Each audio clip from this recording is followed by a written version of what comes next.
In this video, I am going to show you how to fix the Steam corrupt disk error. Make sure you've completely exited out Steam. Navigate to the top left corner and right-click on the Steam icon. And from the drop-down menu, select Exit. Or you can do it from the Task Manager or from the Apps drawer in the taskbar. Next, open the local Steam folder. Type File Explorer into the search box in the bottom left corner.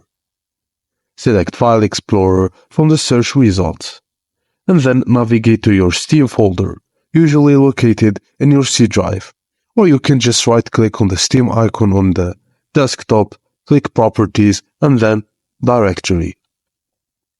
Within the Steam folder, locate the Steam Apps folder and open it. Find the Downloading folder and select it. Right-click on the folder and then click on Rename. Rename the folder to something else, for example Download, and then click anywhere outside the folder to save the changes. Now, try restarting Steam to see if the issue is resolved. If not, clear Download Cache for Steam. To do so, open Steam and click on the Steam icon in the top left corner. Select Settings. In the Settings menu, click on Downloads from the left menu.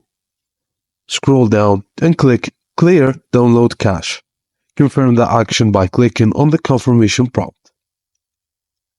The next thing you need to try if this didn't work is to repair the Steam library. If the issue persists, try repairing the Steam library. Click on the Steam in the top left corner while logging in. Go to Settings, and then click on Downloads from the left menu. Click on Storage, and then click on the three dots in the top right corner. Select Repair Library from the drop-down menu.